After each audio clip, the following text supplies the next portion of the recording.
नमस्कार, ESPN 9 news में आपका स्वागत है। मैं हूं आपके साथ दिनेश कुमार। हरियाणा के विधानसभा चुनाव का बिगुल बज चुका है।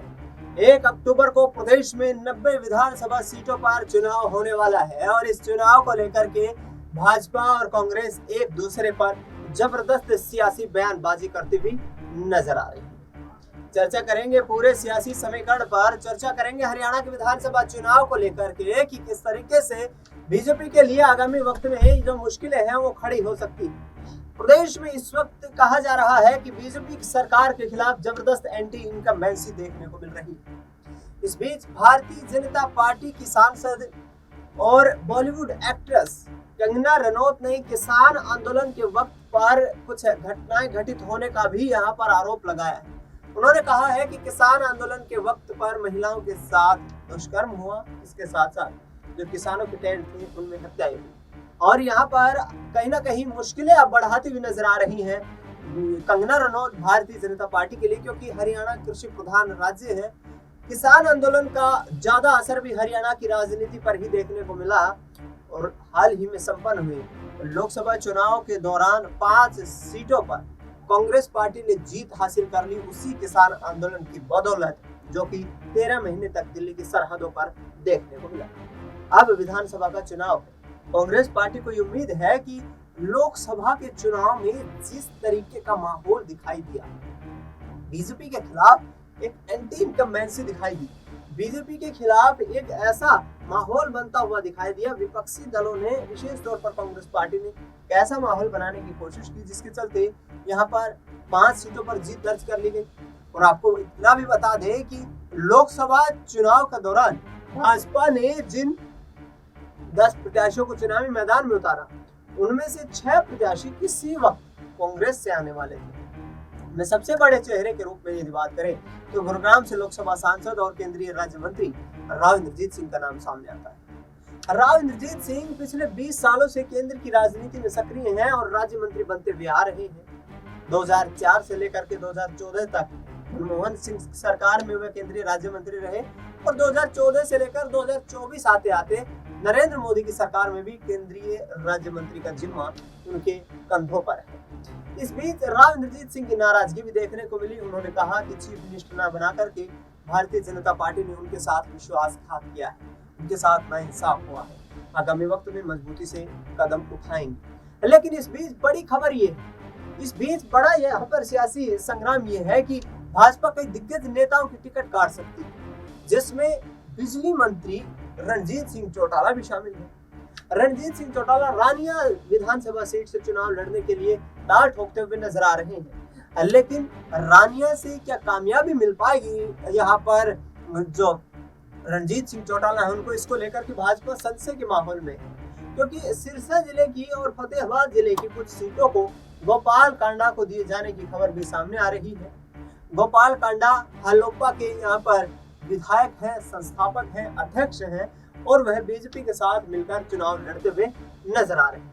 लेकिन बड़ा सवाल ये खड़ा हो जाता है कि दिग्गज नेताओं की नाराजगी, चाहे राव इंद्रजीत सिंह हो, चाहे राव नरबीर सिंह या फिर कहीं ना कहीं रणजीत सिंह चौटाला, इन दिग्गज नेताओं की नाराजगी क्या बीजेपी के लिए गले की फांस बनेगी? बीजेपी के लिए मुश्किलें बनेंगी। बीजेपी के लिए मुश्किलें इसलिए भी बन सकती हैं क्योंकि एक तरफ जाट वोट बैंक जो है वो यहाँ पर बीजेपी के हाथ से छिटकता हुआ नजर आया।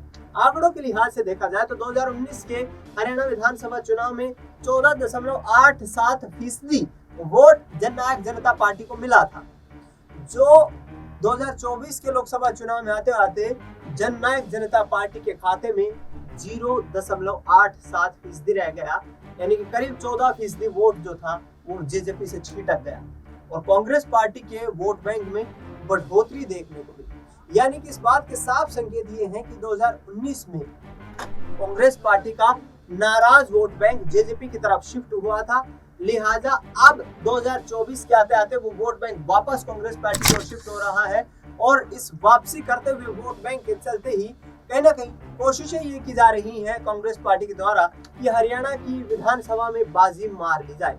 ऐसे में भारतीय जनता पार्टी के लिए मुश्किलें खड़ी होती हुई नजर आ सकती, क्योंकि 14% जो वोट है वो निर्णायक भूमिका में रहता है और ऐसे में दिग्गज नेता यदि नाराज हुए तो फिर आखिरकार बाजी पार कैसे लग पाएगी, बड़ा सवाल ये है और चिंता का सवाल ये है।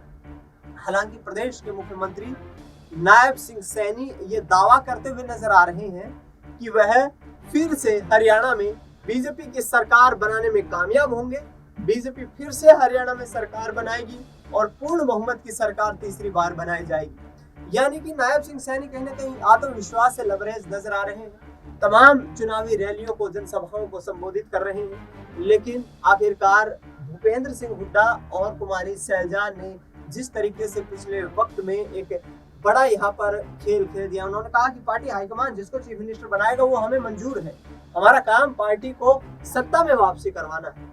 यानी कांग्रेस पार्टी 10 साल के सूखे को खत्म करके सत्ता में वापसी करने के रास्ते तलाश रही है और वापसी करने के रास्ते तलाशते तलाशते यहाँ पर भाजपा के लिए मुश्किलें भी खड़ी करती हुई नजर आ रही है। बड़ा तबका हरियाणा में युवाओं का है। प्रदेश में इस वक्त देखा जाए करीब 49% जो नाराजगी बीजेपी से है वो रोजगार के मुद्दे को लेकर है।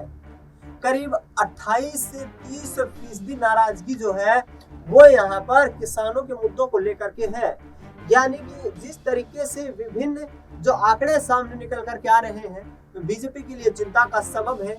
दूसरी तरफ मुख्यमंत्री की कुर्सी से मनोहर लाल खट्टर को हटाया जाना और नायब सिंह सैनी की ताजपोशी कर देना इस बात के संकेत देता है कि आगामी वक्त में यहाँ पर भारतीय जनता पार्टी जो है वो एंटी इनकम्बेंसी को खत्म करने के लिए परिवर्तन करती हुई नजर आए। लेकिन बड़ी सीटें, बड़े चेहरे नाराज, तो इसका मतलब यहाँ पर पार्टी को झटका लगता हुआ नजर आ सकता है। गुरुग्राम की बादशाहपुर सीट से पूर्व विधायक रहे मनोहर लाल खट्टर सरकार में पूर्व कैबिनेट मंत्री रहे राव नरवीर सिंह का ये कहना है कि यदि बीजेपी ने अहिरवाल में दिग्गज नेताओं की टिकट काटी तो इसका सीधा मतलब ये है कि नांगल चौधरी से लेकर और पलवल तक दक्षिण हरियाणा से बीजेपी साफ हो जाएगी। यानी कि दक्षिण हरियाणा जो कि सरकार बनाने में अहम भूमिका निभाता है, वहां पर बड़ा झटका पार्टी को लगता हुआ दिग्गज नेताओं की नाराजगी के चलते नजर आ सकता है। इसी के साथ साथ रेवाड़ी, महेंद्रगढ़, गुरुग्राम की तमाम वो सीटें जो यादव बहुल्य सीटें हैं और जिन पर राव इंद्रजीत सिंह का मजबूत सियासी आधार माना जाता है, मजबूत उनकी सियासी पकड़ मानी जाती है, वो सियासी पकड़ यदि कमजोर होती हुई नजर आई तो बीजेपी के लिए मुश्किलें खड़ी होती हुई नजर आ सकती हैं। क्योंकि दक्षिण हरियाणा से ही पिछले 10 सालों तक भाजपा ने जो सरकार बनाई है वहां से उनको मजबूती हासिल हुई है। हाल ही में संपन्न हुए लोकसभा चुनाव के दौरान भी दक्षिण हरियाणा की बात करें तो 3 सीटें बीजेपी जीतने में कामयाब हुई, जिसमें फरीदाबाद की सीट, गुरुग्राम लोकसभा सीट और भिवानी महेंद्रगढ़ लोकसभा सीट। यानी कि अहिरवाल में अभी अच्छा खासा सियासी दबदबा यहाँ पर दिखाई देता है भारतीय जनता पार्टी का। लिहाजा दिग्गज नेताओं की नाराजगी चिंता का कारण बनी हुई है और आगे आने वाले वक्त में मुश्किलें खड़ी होती हुई यहाँ पर नजर आ सकती है। अब देखना ये होगा नायब सिंह सैनी किस तरीके से इस एंटी इनकम्बेंसी को काटने का काम करेंगे और कैसे हरियाणा प्रदेश में तीसरी बार भारतीय जनता पार्टी सरकार बना पाएगी। फिलहाल इस खास कार्यक्रम में इतना ही। देश दुनिया की तमाम बड़ी खबरों के लिए आप देखते रहिए SPN9।